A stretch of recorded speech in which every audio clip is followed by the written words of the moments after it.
Genetic susceptibility to breast cancer due to BRCA, for example, was popularized with Angelina Jolie disclosing her status publicly, but we don't have that same celebrity stature for hereditary gastrointestinal cancer syndromes. Not as many people have heard that Lynch syndrome affects 1 out of 279 individuals. And so the more awareness that we can bring to what some of these hereditary cancer conditions are, and that there's ways to be proactive to either catch cancer early or reduce the risk of it happening altogether when you identify these hereditary syndromes, that helps motivate people.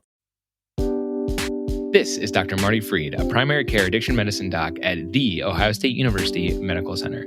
The amazing genetics counselor you just heard drop in knowledge about Lynch syndrome was Jess Long out of the University of Pennsylvania.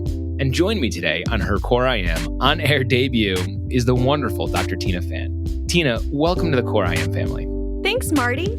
Hi, everyone. I am Dr. Tina Fan, a fourth-year MedPeds resident at the University of Tennessee Health Science Center. So excited to be here.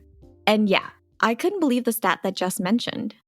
Lynch syndrome is 1 out of 300 people. That's like the same as inflammatory bowel disease. So, think how many people with Crohn's and ulcerative colitis you all see all the time. That's how many people with Lynch syndrome you should be seeing. And so if you don't have any in your patient panel, you're missing them, not that you don't have them. That was Dr. Pete Stanich, GI doc here at The Ohio State University Medical Center and president of the Collaborative Group of America's Inherited Gastrointestinal Cancer. It's funny because Lynch syndrome is all over standardized tests. Certainly in med school and definitely in internal medicine training, but I really haven't thought about it that much in attending clinical practice, and it looks like I probably should be. Yeah, we all should be, Marty. And we should probably be referring to genetic counselors more, especially if there's a family history that is starting to feel like there is something geneticsy going on. Definitely. Today, we're going to cover 3 big topics. First, who should we be referring to our genetic counseling friends? And in particular, we will make it more practical by using Lynch syndrome as an example, but we'll also give general recommendations about non-Lynch syndrome familial patterns that might raise your spidey senses. The second thing we're going to talk about is how we can set up genetic counselors for success by setting expectations with our patients about what we're going to do with that information once it is collected and any new information discovered. Also in this section, we'll talk about preparing our patients to understand who exactly are genetic counselors, what's going to happen in that visit, and after. And finally, in the last section, we'll finish with some genetic counseling myth busting. Yes, things have changed so much recently about the genetic basis for many common illnesses, both cancer and non-cancer. So we'll talk about considerations like cost, privacy, and follow-up to testing that is important to know as we discuss genetic screening with our patients. All right, sounds like a plan. Let's dig in. I think if you are part of the care team for a person with a cancer diagnosis who has not already been evaluated for genetics referral, some easy ones are, from a GI perspective, any person with pancreatic adenocarcinoma should be offered genetic testing. Any person with colon cancer diagnosed before age 50 should be offered genetic testing. Any person who has a mismatch repair deficient tumor of any kind should be offered genetic testing. That was Beth Dudley, a genetic counselor who specializes in hereditary GI conditions at the University of Pittsburgh. We see so many patients with cancer, and Beth gave us a short list of diagnoses that should prompt a referral to genetics. Right, and that was pancreatic cancer and really any colorectal cancer. There's a few more, but the main point that I took away from this is what I can do as a primary care doc when patients get diagnosed with cancer. These visits are hard. You often don't know what to say other than, I'm so sorry. Gosh, this really stinks. But this gives us something to ask our patients about. Has anyone been talking to you yet about a genetics counselor? The thing that always strikes me about genetic counselors is also the focus on the family. And, I think that's something that we do a bad job on as doctors because you're trying to take care of the person in front of you. And genetic counselors do a great job of saying, okay, this is helpful for the person, but also this is going to help your kids or your brothers or sisters. And even people with end-stage cancer, feel very empowered by that. And it's really impressive to see, you kind of talked about a pancreatic cancer patient where, yes, maybe it opens up some treatment options, but if they can get their kids tested and say they're not at risk for this, or that we can watch them for this, it's very empowering. And that's what I've always noticed is like the biggest difference between the way genetic counselors talk to a person or talk to the patient about it and what we're used to doing. All right, we should definitely be thinking about referring patients with active cancers to genetic counselors. What other groups should we be thinking about for genetic testing? So those who don't have cancer themselves but are worried about, is there a genetic syndrome in my family increasing the cancer risk? They're most often referred by their primary care physician or their gynecologist when there's, in the case of hereditary cancer genetic evaluation, multiple relatives affected, relatives at a younger than average age of diagnosis, like a breast or a gastrointestinal cancer under 50, or people who have a certain genetic ancestry where these cancer syndromes are more common. It's worth a discussion about whether a referral to a genetic counselor can help learn more. So, as Jess points out, there are some specific family risk factors to be thinking about. We should be listening for an unusually age of cancer onset in family history, multiple primary cancers in a single individual, clustering of the same types of cancers in relatives, or cancers occurring in multiple generations. And a good example of this is Lynch syndrome, which is an inherited predisposition that significantly increases the risk not only for colorectal cancer, but also endometrial cancer, and modestly increases the risk for cancers of the stomach, small bowel, ovaries, urinary tract, and more. There was one woman that I worked with whose sister had endometrial cancer in her 50s. Overall, the family history was not particularly striking, but we know with Lynch syndrome, for example, there are variations in the level of risk depending on which gene in particular has a pathogenic variant. And so universally, certain tumors like endometrial tumors or colorectal cancers are now screened for Lynch syndrome. And so even though the family history wasn't striking, that's how this family was identified to have had Lynch syndrome. That woman that I saw tested positive for her sister's familial mutation. She's been undergoing more intensive colonoscopy surveillance. She's had a hysterectomy to drastically lower her risk. And I'm now seeing her daughter, who's also at 50% risk, who's making decisions about being in a different generation now. Does she wish to continue having a family? Does she wish to undergo hysterectomy? What are the pros and cons of that? So I think it really highlights that depending on the age at which you see a person, there's different considerations for how is this going to affect their medical decisions.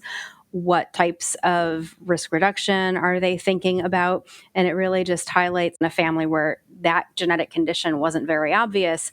It's now affecting multiple generations and influencing the type of care that people get. But for that mother and that daughter, neither of them have been diagnosed with cancer. They have that opportunity to intervene. So I think for me, even saying that now, that gives me chills. That's what we're in this for, is that proactive ability that we have. Sounds like Jess was able to screen this family early and hopefully prevent cancer with prophylactic surgery in the index patient's sister and niece just by making a Lynch diagnosis and carefully following their family history. Yeah, that really is an incredible gift that the first patient was able to provide for her family. Let's talk in more specifics on how knowing one's risk of having Lynch syndrome changes management. Lynch syndrome, the polyps turn into cancer very quickly. Sporadic adenoma takes 15 or 20 years to turn into cancer. In Lynch syndrome, that's 3 years or less. And so that's why we recommend colonoscopy every 1 to 2 years, because it can go from polyp to cancer very quickly. Even between yearly scopes, we know cancers can develop. And that's not because we missed them. Some of them may be, but that's also where you could have a very clear picture of the cecum or the rectum areas where there's clear landmarks. And they can go from no polyp to cancer in a year. And that just doesn't happen in average risk people. So, as a GI doc, part of why I love what I do, taking care of these people, colonoscopy and Lynch syndrome has a huge survival advantage. And as you guys know, it's hard to prove a mortality benefit in what we do in medicine, but colonoscopy and Lynch syndrome, I would put it against anything we do to help people live longer. Yeah, I love interventions that actually work. So, risk factors for Lynch syndrome. Tina, what are the patterns that we should be thinking about to start considering Lynch? A helpful mnemonic for screening is the 3-2-1 pattern. Wait, the what? Yeah, I learned about the 3-2-1 pattern in med school. Its more formal name is the Amsterdam criteria, which admittedly isn't very sensitive. Most families with Lynch syndrome won't even meet this criteria, and this may only catch really high-risk families. But maybe think of this as more of a mnemonic. There should be 3 family members with a Lynch syndrome-associated cancer, 2 generations being affected, and 1 person diagnosed under the age of 50. These folks should definitely be sent to Jess and Beth's shop. Wow, love that. And I totally have never heard of the 3-2-1 pattern for Lynch syndrome. I kind of feel like this is most useful when taking that initial family history when you're meeting a new patient. You're thinking, is this a family with really bad luck, or might there be something actually lurking here? Okay, to summarize, we can refer patients to genetic counseling if they haven't already been referred to by other colleagues, especially anyone with pancreatic or colorectal cancer. More specifics on colorectal genetic eval can be found in the show notes. Another indication for referral would be someone with a family history of early onset malignancies. An example of this would be Lynch syndrome. It is the most common hereditary cancer syndrome with an insanely underappreciated prevalence, and it can lead to colorectal, pancreatic, endometrial, and even ovarian cancers, among others. So now that we have identified which patients to send to genetic counseling, let's talk about how to prepare these folks for the consultation. Yeah, so one way to think about this is to start with the basics. Who are genetic counselors? I mean, I get that they've probably done a few Punnett squares in their lifetime, but having an idea about their background might help our listeners appreciate how this specialty really fits into an evolving field of medical genetics. So a genetic counselor it's a 2-year professional master's program.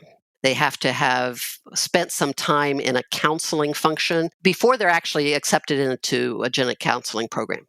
They get a lot of background in genetic disorders that are involved in the practice of genetic counseling techniques, things like what might the patient say that would trigger you to use advanced empathy skills, which we don't get in medical school.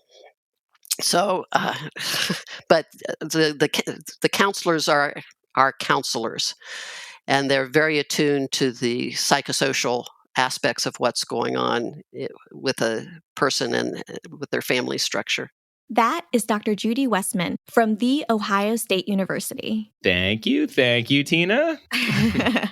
Dr. Westman is a board-certified clinical geneticist and medical director of the OSU Genetic Counseling Training Program.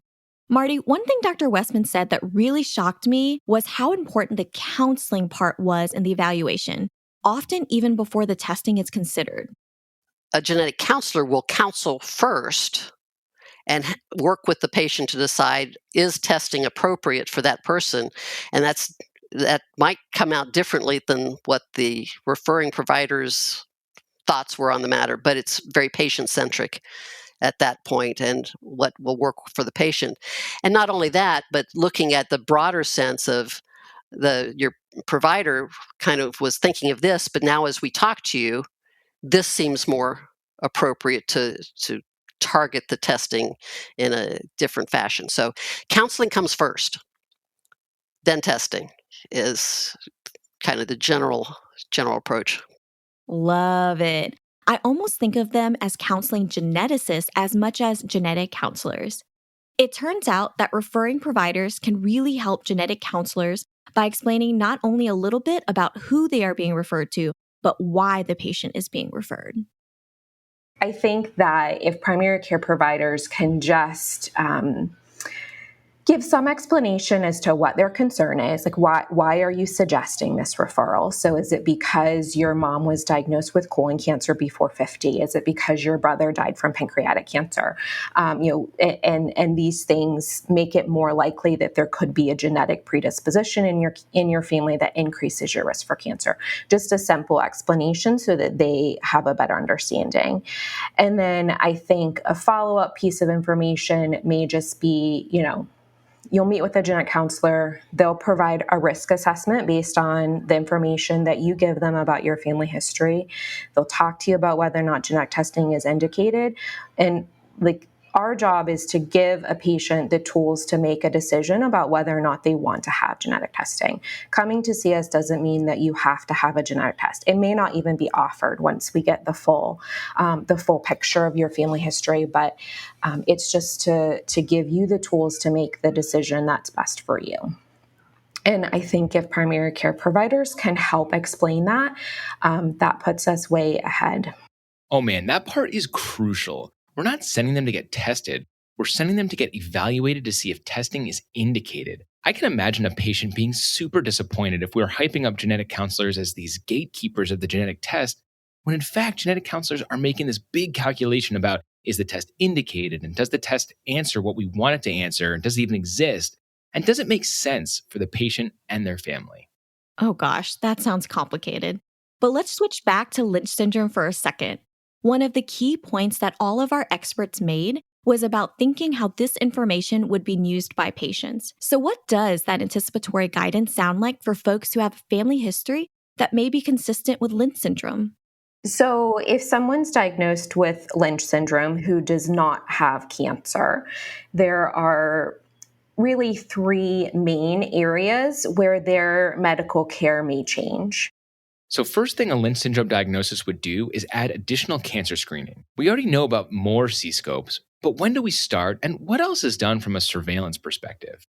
People with Lynch syndrome usually start having colonoscopies between the ages of 20 and 30 as opposed to 45 in the general population. And they may have screening that most people don't have. So for example, people with Lynch syndrome are supposed to have upper endoscopies every several years.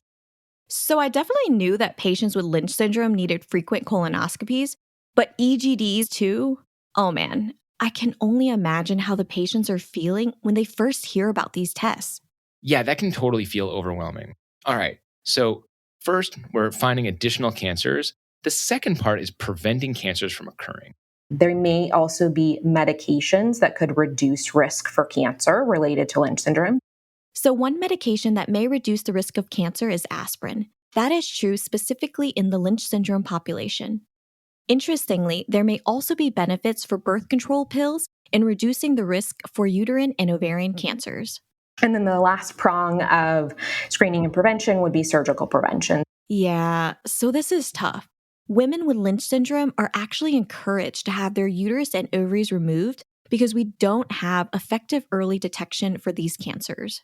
Wow. Okay, so if you're diagnosed with Lynch syndrome without any evidence of malignancy, our three main strategies to prevent that evil is 1, screening early and often, 2, chemoprevention with aspirin and maybe birth control, and 3, surgical prevention, since we really aren't good at detecting cancers of the uterus or ovaries. Exactly, Marty.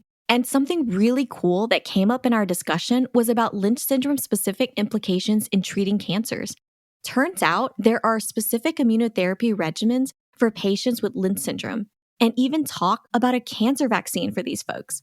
Super early, but pretty sweet nonetheless. The thing that I always point out to my Lynch syndrome patients that, unfortunately get cancer, but patients with Lynch syndrome, matched up with patients without Lynch syndrome, even without immunotherapy, have better cancer outcomes.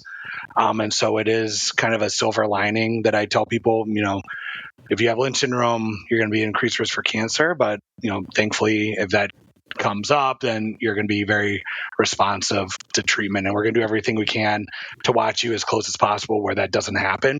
No doubt. Big fan of silver linings over here, especially when that playbook is headlined by Bradley Cooper and Jay Lawrence. You picking up what I'm putting down, Tina?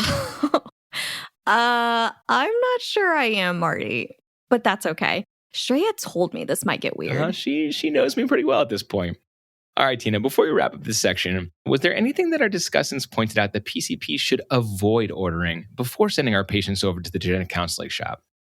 I think that some primary care providers do feel obligated to order genetic testing themselves if their patients ask them for it because they're trying to provide best care. But if it's not something that you're familiar with, then sometimes that can lead to mistakes. For example, I saw a patient not long ago who requested genetic testing of their primary care provider because they had a family history of colon cancer. And the primary care provider ordered testing for BRCA1 and BRCA2, which are not genes associated with an increased risk for colon cancer. So that test was not really helpful at all in defining risk for colon cancer. And then there may also be circumstances where a primary care provider does recognize what hereditary condition might be most likely. So, for example, Lynch syndrome, and order testing for that. But there are a total of 20 to 25 genes associated with an increased risk for colon cancer. And it's very common practice now for people who have genetic testing to have panels that include all of those susceptibility genes. And so if we only have testing for Lynch syndrome, we've missed quite a bit of potential hereditary risk. And we may have lost our opportunity to bill through insurance if they've already tested for the condition that can be billed. Damn, I'm surprised, but maybe not surprised to learn that most insurers will only pay for genetic testing once for a specific indication. And if that indication is their family history of breast cancer, in those situations, you really only might get one chance at screening per lifetime.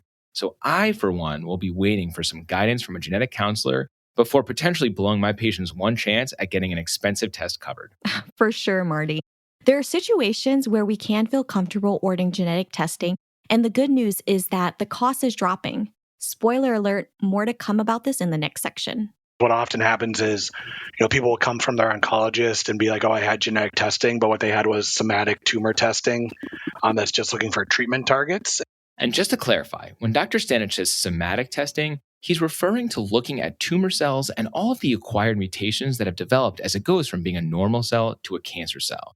This is different from germline testing, which is looking at someone's inherited genes. And so that's something we're frequently kind of clarifying that, no, you haven't had germline genetic testing looking for inherited causes. And sometimes those can go together, but germline testing often, finds things that somatic testing doesn't find, and we have to confirm that it is germline. Wow, I'm learning so much. Okay, let me try to recap this section.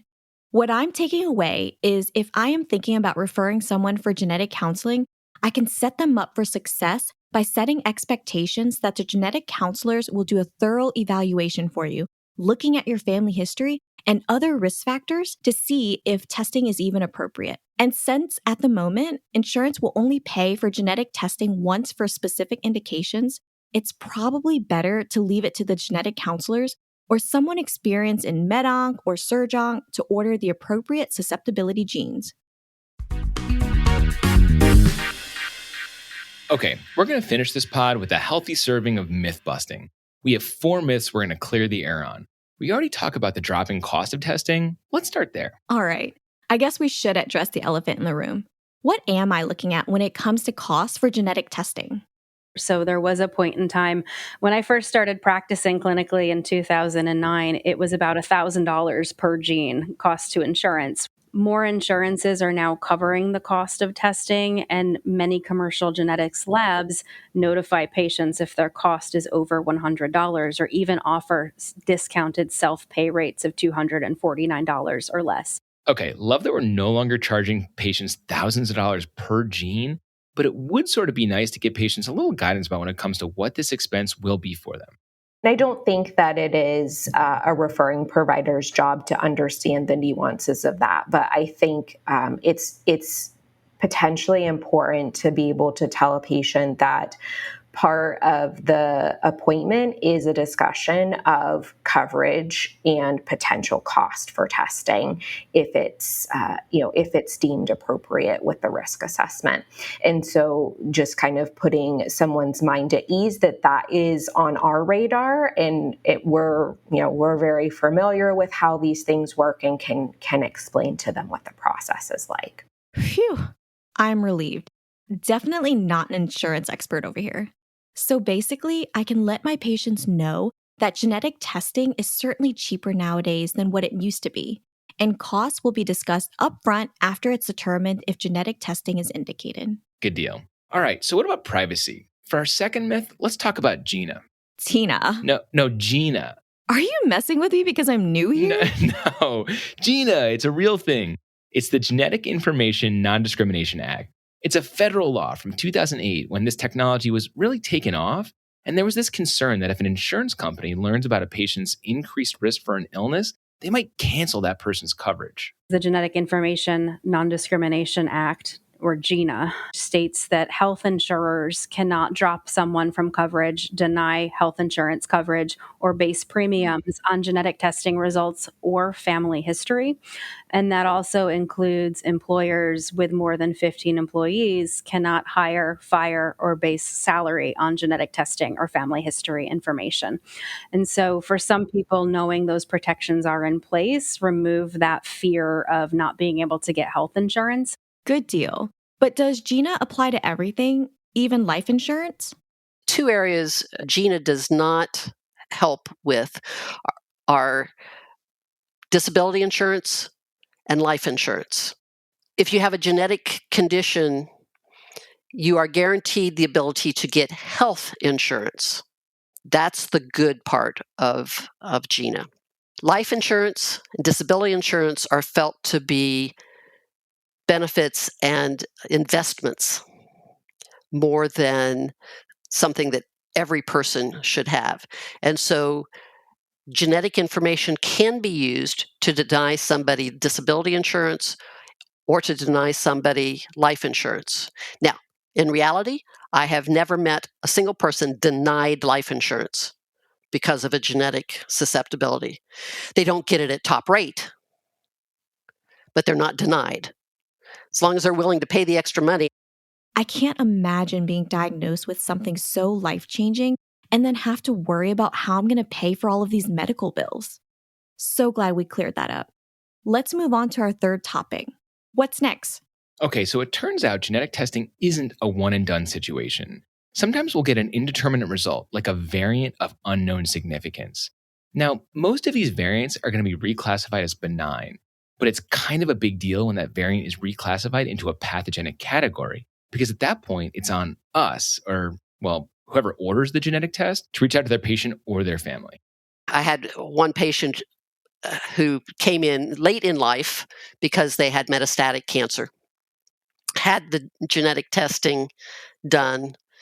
It came back as a variant of uncertain significance. The patient passed within 6 weeks of getting the test result. 18 months later, it was reclassified as pathogenic. And we knew that that person had children. And we tried to contact the family because it was meaningful for them to at least consciously reject whether they wanted to know that or not. And we were unable to get the family to communicate with us. I mean, we even did a genealogy search, hunting for people in that region with that name, trying to track them down, and could not get the family to want to have the new information. So we tried, and we documented it. Anything that we could do to try and get the information to the people.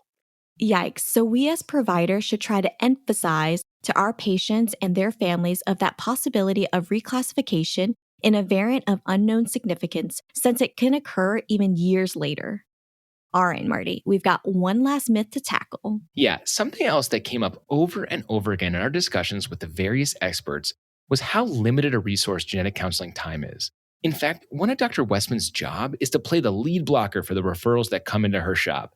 Because even at an institution with a large genetic counseling training program, there just isn't enough bandwidth for the genetic counselors to see all those referrals. I triage every referral that comes in and then kind of decide, should cancer genetics see this? Should ophthalmology genetics see this? Should endocrine genetics see this patient? Frankly, there are so few genetics professionals that we have to be cautious what we accept into our patient list. But how can we help them out? Well, we can certainly start the workup for certain inherited conditions that are not related to cancer conditions. Things like Ehlers-Danlos or any hypermobility diagnosis, hereditary hemochromatosis and HFE testing. If there's any concern for Marfan syndrome, You can always get an echo to screen for aortic root dilatation. And lastly, alpha-1 antitrypsin deficiency. Yeah, for sure. I mean, I can't say I've ever seen a patient with alpha-1 antitrypsin deficiency, but I sure know that our buddies in Palm are thinking about this all the time. The bottom line is we can work with our local genetics counseling clinic to see what their referral process is like and what their limitations are when it comes to what they can and cannot work up. For example, OSU has a genetic counseling e-consult program, which is super sweet to get an official recommendation without your patient having to wait months to get in to see them. Tina, give us our last recap of the evening. Happy to. Genetic testing isn't as expensive as it was in the past, but you should definitely have a discussion with your genetic counselor before any testing is done. Even if testing has been done, it's important that your patients have updated contact information for themselves and their families, just in case their genetic testing results become reclassified down the line. Lastly, although there are many layers of complexity to genetic disorders, general internists can feel empowered to start the work of more common hereditary disorders like hereditary hemochromatosis and alpha-1 antitrypsin deficiency. All right, that's a wrap for today's episode. If you found this episode helpful, please share with your team and colleagues and give it a rating on Apple Podcasts or whatever podcast app you use. If you want to check out more teaching from these interviews, check out our YouTube channel. And if you want to add any of your own tips or share challenges, tweet us and leave a comment on our website, Instagram, or Facebook page. You can even email us at hello@CoreIMpodcast.com. And thank you so much to our peer reviewers, Rachel Perlman and Pooja Darwakar. Huge thanks to Dr. Shabadia for auto editing and Dr. Salim Najjar for the accompanying graphics. Opinions expressed are our own and do not represent the opinions of any affiliated institution. All right, that's it. See you later. Bye.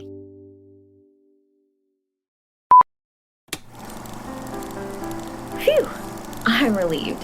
Definitely not an insurance agent over here. Oh, insurance. Start also over. not an agent. I deal known.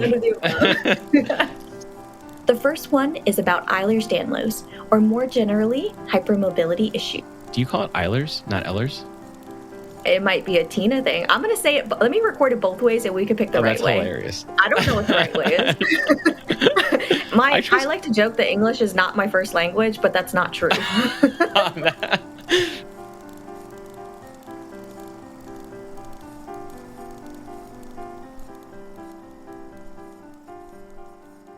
You know how to book flights and hotels. All you're missing is a tool to plan the travel experiences you'll have once you arrive. That's why you need Viator. Book guided tours, excursions, and more in one place. There are over 300,000 travel experiences to choose from, so you can find something for everyone. And Viator offers free cancellation and 24/7 customer support for worry-free travel. Download the Viator app now and use code Viator10 for 10% off your first booking in the app. Find travel experiences for you. Do more with Viator. Save big money on your outdoor project now at Menards. We have everything you need to keep your outdoor power equipment running smooth, so you can keep that lawn in tip-top shape or enjoy some time on your boat. Right now, all FVP, lawn and garden, and marine batteries are on sale through May 5th. Check out our entire selection of FVP batteries today and view our weekly flyer on menards.com for more great deals.